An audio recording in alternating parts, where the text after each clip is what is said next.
Hi, welcome. Enjoy the content, subscribe, and turn on notifications. Nathan Holloway always believed true friendship was proven in hard times, not easy ones. At 38, a respected civil engineer at a mid-sized firm, he kept only a few close friends, but those he had were loyal to the core. Garrett Webb headed that small list. They'd met in college, when Nathan was studying engineering and Garrett was barely scraping through business school. 15 years later, Garrett ran a successful landscaping company, employing 17 people and serving mansions in the wealthiest suburbs. Nathan gave him financial advice. Garrett repaid him by taking care of Nathan's yard without charging a dime. Nathan thought friendships like that were too rare to waste. That March Saturday, when his phone lit up with Garrett's name, Nathan answered with a smile. He was in the garage organizing tools while Jenna, his wife of 8 years, made lunch in the kitchen. The smile vanished fast. Garrett's voice was tense, almost hesitant, completely out of character for a man who was usually loud and cheerful. "Nathan, I need to see you today. In person. It's urgent." "Something happen? You okay?" A pause that lasted too long. "I'm fine. But we need to talk. Coffee at the corner place by my office, 3 p.m. Can you make it?" Nathan agreed, puzzled and a little uneasy. Garrett never talked like this. Maybe money trouble at the company, or some health issue he didn't want to discuss over the phone. Nathan spent the rest of the morning distracted, barely touching the lunch Jenna had lovingly set out. She noticed. "You okay, sweetheart? You seem far away." "Garrett wants to see me today. He sounded really worried about something." Jenna nodded understandingly. "Go ahead. Sophie and I are heading to the park later, let's enjoy the sun." Sophie, their 6-year-old daughter, was playing with dolls in the living room. Nathan watched the quiet scene for a moment, feeling grateful for the family he'd built. Jenna, at 35, was still beautiful and devoted. She worked as a marketing manager at a respected ad firm, balancing career and motherhood with a competence Nathan admired. Their marriage wasn't perfect, no marriage was, but Nathan considered it solid. They had a comfortable routine, decent intimacy, plans for the future. What more could anyone ask for? At 2:45 p.m., Nathan pulled up near the cafe. Garrett was already waiting at a table in the back, away from windows and other customers. His face confirmed how serious this was, lines of worry etched into his forehead, eyes avoiding direct contact. Nathan sat down, ordered coffee he didn't plan to drink, and waited. Garrett took a deep breath. "Dude, I don't even know how to say this. I've spent the whole week wondering whether to tell you or keep quiet, but I decided, if it were me, I'd want to know. Our friendship deserves honesty, even when it hurts." Nathan's stomach clenched. "Garrett, you're scaring me. What's going on?" "It's about Jenna." 3 words that changed everything. Nathan felt like the air had been sucked out of the room. His mind refused to process what it meant, but his body reacted, muscles tightening, heart racing.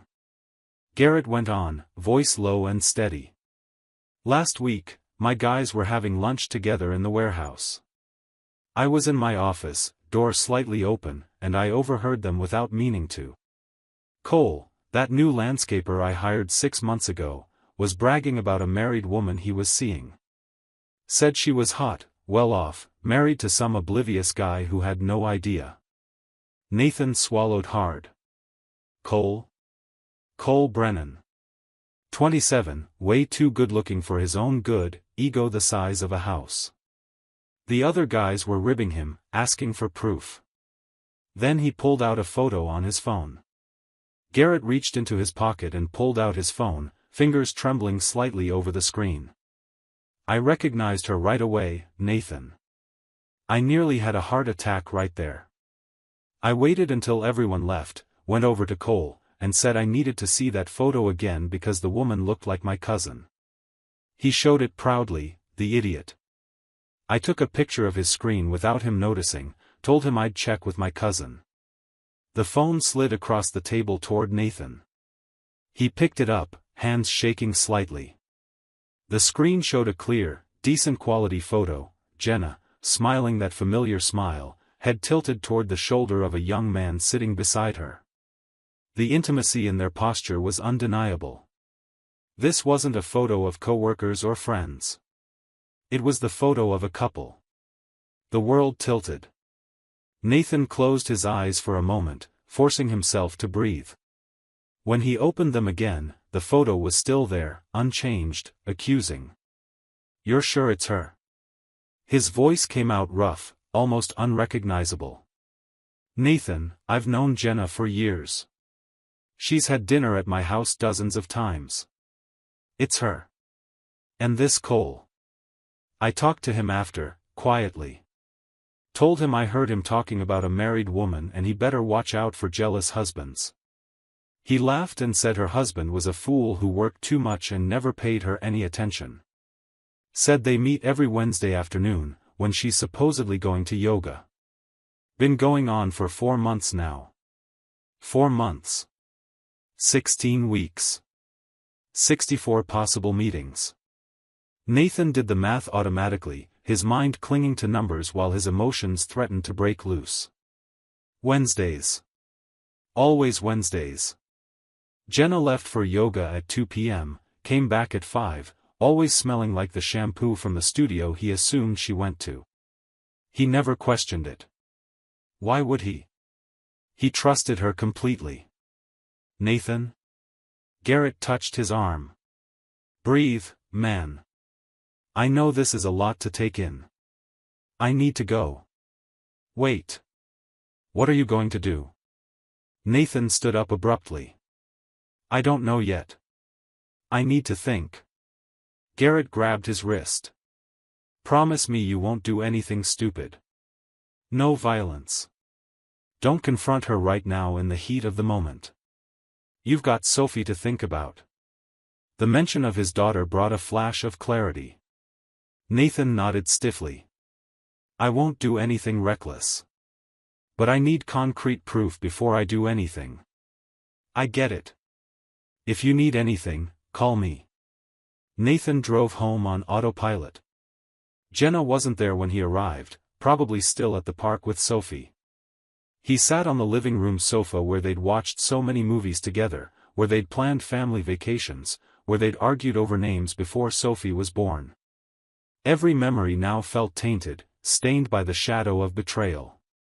Part of him wanted to deny it all. The photo could be a misunderstanding, Garrett could be wrong, Cole could be lying to impress his coworkers. But the rational part of him, the part that made him a competent engineer, recognized the pattern. Wednesdays. Always Wednesdays. Jenna coming back from yoga with a different glint in her eyes that he'd blamed on exercise. The phone she kept close, always face down. The intimacy between them that had faded over the last few months, explained away as stress and exhaustion from work. The signs had been there all along. He just hadn't wanted to see them. When Jenna returned with Sophie, Nathan had already made his decision. He wouldn't confront her, not yet, not without undeniable proof. He needed documented, irrefutable evidence she couldn't deny or twist. But he wouldn't wait weeks either. He had a 48-hour window until next Wednesday. Enough time to confirm and act. How was Garrett? Jenna asked as Sophie ran off to her room. Fine. Some company stuff, nothing serious. The lie came too easily, and Nathan felt a quiet sadness. He was learning from the best. Sunday passed in a haze of forced normalcy. Nathan played with Sophie, watched a game on TV, ate dinner as a family. He watched Jenna with new eyes, noticing every gesture, every glance at her phone, every smile that now seemed rehearsed. She showed no guilt, no nervousness, which disturbed him even more. Either she was innocent, or she was an expert liar. Monday morning, after Jenna left for work and Sophie for school, Nathan began his investigation. First, he checked the joint bank account through the app. His eyes scanned transactions from the last 4 months. There they were, clear as day, $200 cash withdrawals every week, always on Tuesdays. Money with no digital trail, perfect for secrets. His second step was more invasive. Nathan accessed the GPS app linked to Jenna's car, a safety feature they'd installed after a string of neighborhood break-ins. The history showed an unmistakable pattern. Over the last 16 Wednesdays, her car never went to the yoga studio. Instead, it stopped at a budget motel 20 minutes from home, parked for about 2 hours before heading to a nearby gym where Jenna supposedly showered after yoga. Nathan saved screenshots of everything. His hands shook as the evidence piled up, each one hammering another nail into the coffin of their marriage. Still, he needed one final, undeniable proof. On Tuesday, he contacted a family law attorney. A quick meeting confirmed what he suspected: proof of infidelity, while not decisive in many states for asset division, would heavily influence custody decisions and the judge's perception. More importantly, the lawyer advised him on the legal steps to take, avoiding actions that could backfire in court. Wednesday arrived heavy with tension. Nathan told Jenna Tuesday night that he had an important meeting Wednesday morning and would be working from home in the afternoon. Jenna nodded absently, clearly distracted. In the morning, she followed her usual routine: coffee with Sophie, a quick kiss to Nathan, then off to work. Nathan took Sophie to school, heart heavy as he said goodbye. At 1 p.m., Nathan parked on the street beside the motel the GPS had flagged. His position gave him a clear view of the lot without being seen. He waited with a patience he didn't feel, each minute stretching like an hour. At 2:10 p.m., Jenna's car pulled into the lot. She got out, glancing around quickly before walking toward the front desk. Minutes later, a black pickup pulled in beside her. A young man stepped out, tall, dark hair, confident smile. Cole Brennan. Nathan took photos of everything: cars side by side, plates clearly visible, timestamps embedded in the images. Cole walked into the motel, clearly knowing exactly which room Jenna was waiting in. Nathan felt nausea rise but forced himself to stay focused. He had a job to do. 2 hours felt like an eternity. Nathan couldn't stop imagining what was happening in that cheap room, on that bed that had probably seen dozens of similar affairs. His wife, mother of his 6-year-old daughter, in another man's arms. A younger man, maybe better looking, certainly less responsible. What did Cole offer that Nathan didn't? Excitement? Novelty? Freedom from commitment? At 4:15 p.m., the door to the room opened. Jenna came out first, checking the hallway. Cole followed, his hand briefly touching her waist before they parted. They kissed quickly, a casual gesture of a couple settled into their routine.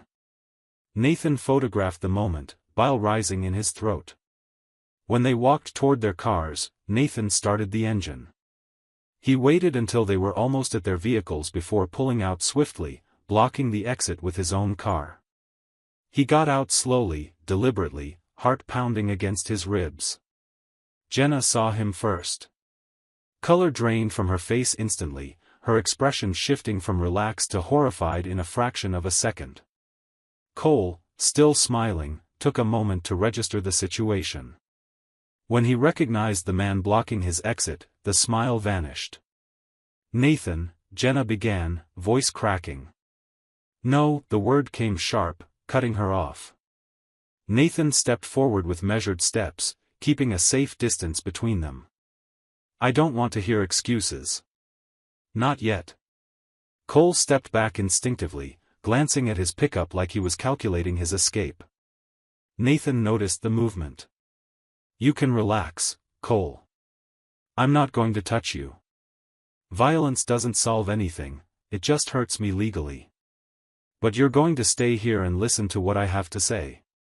"Dude, look," Cole raised his hands defensively. "Dude, nothing. You've been sleeping with my wife for 4 months. My wife. The mother of my 6-year-old daughter. So the least you can do is have the decency to shut up and listen. Jenna interrupted, tears starting to fall. Nathan, please, let's go home and talk.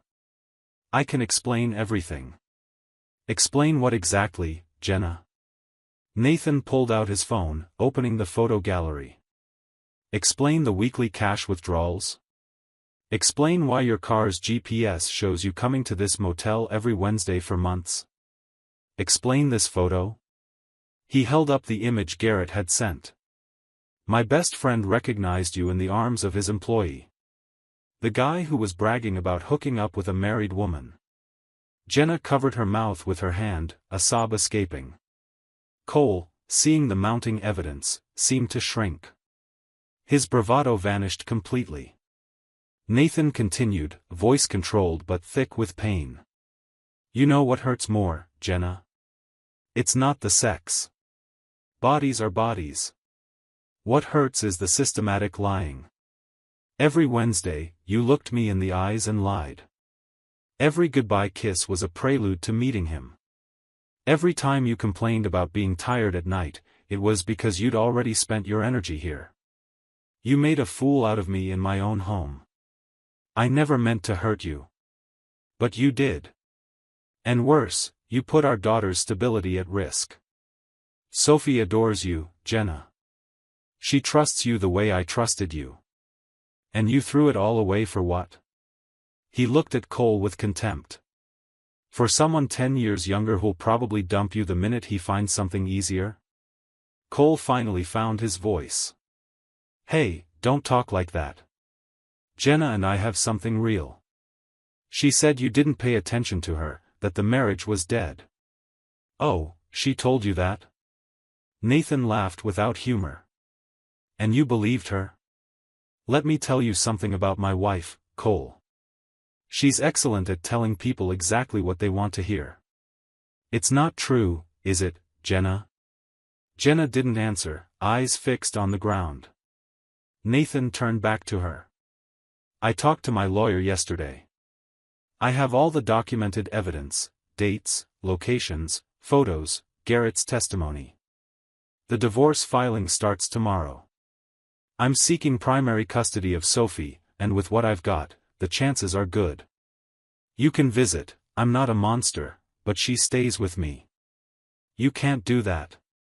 Jenna snapped awake, panic replacing shame. She needs her mother. She needed a mother who didn't destroy the family over a 4-month affair. That mother, you chose not to be her. Heavy silence fell over the three of them. A motel employee peered out the window, clearly intrigued by the drama. Nathan didn't care. After months of being fooled, there was little shame left. Cole, perhaps trying to escape, moved toward his pickup. Nathan didn't stop him. Go, Cole. But know this, Garrett's firing you tomorrow. And in this landscaping circle, word travels fast. Good luck finding another job without a reference. Cole went pale but said nothing. He got in his truck and maneuvered around Nathan's car, speeding off.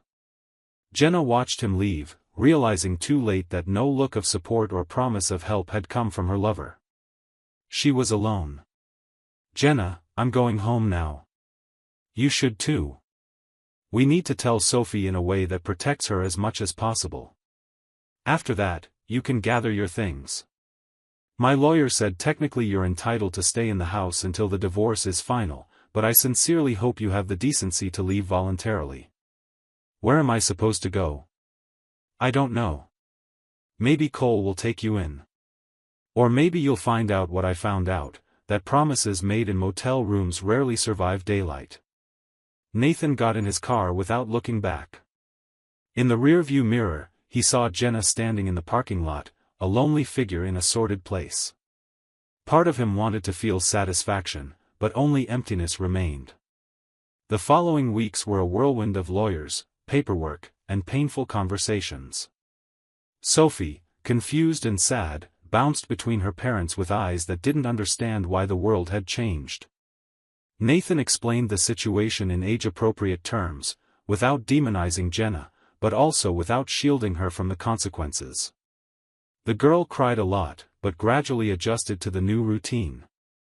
Jenna tried to reconcile at first, showing up at the house with flowers and tears, swearing Cole meant nothing. Nathan refused categorically. Trust, once shattered, couldn't be rebuilt with apologies. Cole, as predicted, disappeared quickly.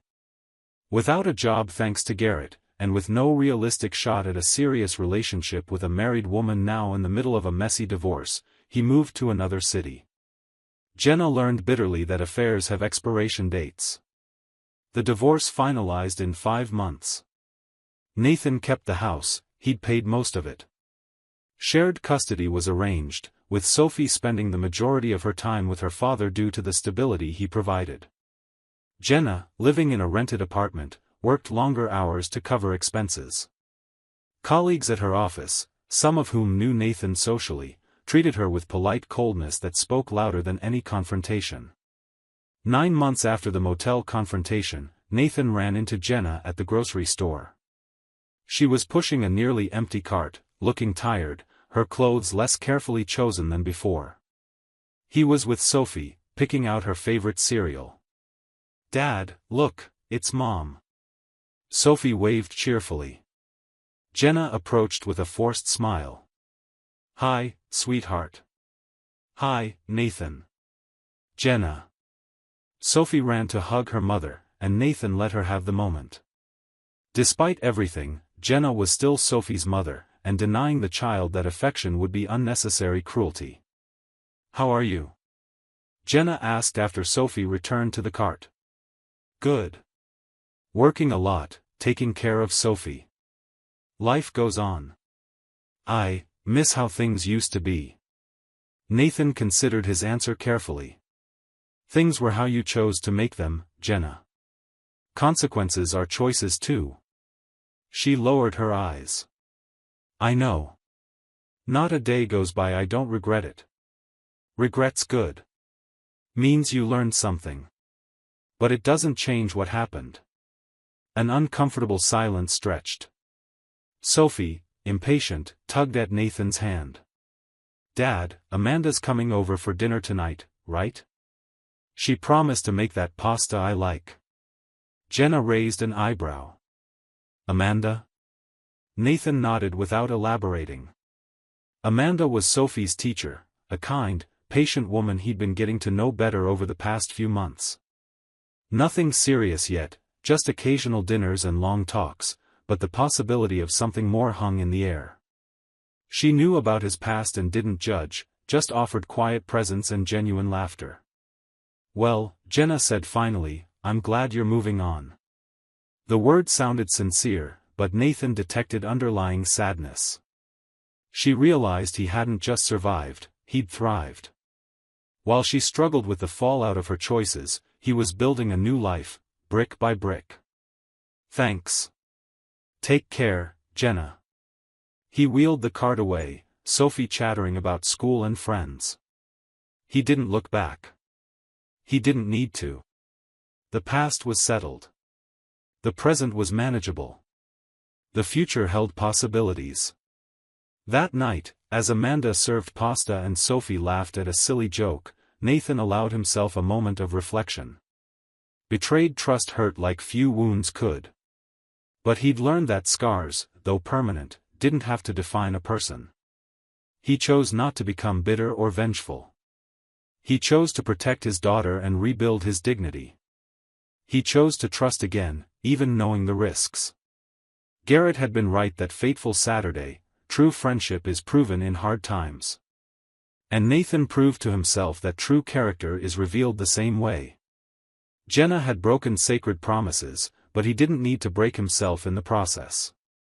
Justice didn't come through elaborate revenge, it came through the natural consequences of choices made. She sowed wind and reaped a storm. He planted seeds of renewal and waited for them to bloom. It was enough. Thank you for watching the video. If you enjoyed it, don't forget to subscribe to the channel and turn on notifications so you won't miss any updates. See you next time.